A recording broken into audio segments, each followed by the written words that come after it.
Katie Simpson joins us from Washington this morning with this story. Good morning, Katie. Trump is making a major move at the top of his campaign team. What's happening?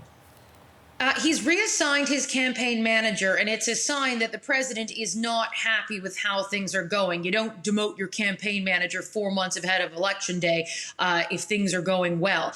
The now former campaign manager is a man named Brad Parscale, and he'd never worked in politics until he joined the Trump campaign in 2016. He'll now be going back to digital operations, which is what he was in charge of then. But Donald Trump reportedly decided to make this decision, this significant shakeup, after he was very disappointed with his first pandemic-era rally in Tulsa, Oklahoma. People will remember the images of thousands of empty seats inside that arena. Well, Donald Trump had been sold on the idea that upwards of 1 million people wanted to get tickets to this event, and that there were going to be huge crowds outside. They would need an overflow area, and that idea had been floated to him by Brad Parscale. Well, when it turned out they couldn't even fill that arena, people were very concerned about COVID, obviously, and of course, there were the strict physical distancing rules were not enforced at that event.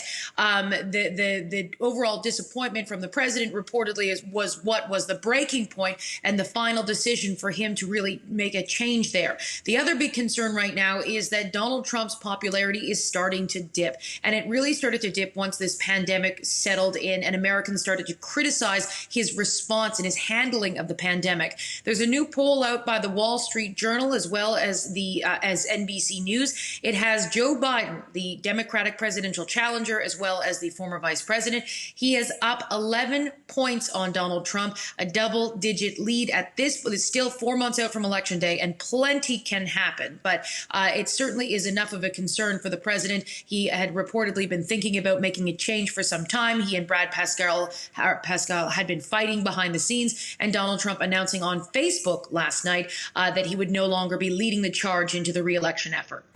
You talk about the pandemic impact on the polling, Katie, and what is the latest on the ground there about the surge we've been seeing in U.S. cases?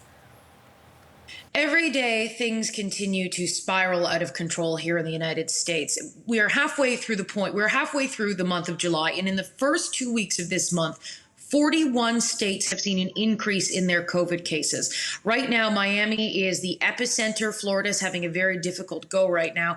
Miami, in Miami-Dade County, they are completely out of ICU beds. The governor there, Ron DeSantis, he's a Republican.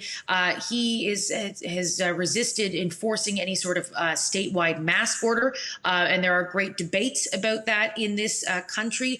Two more Republican states have announced in the past 24 hours have announced mandatory mask requirements in those states as cases start to tick up places outside of the epicenter. California had a record-breaking day yesterday with more than 10,000 new cases. So the situation continues to deteriorate every day, and there is great concern about how the White House has handled this, and concern about how the president has repeatedly said that this will magically just go away when the science and the evidence is suggesting that's not the case. Grim numbers for sure. Katie, thank you for this. Katie Simpson in Washington.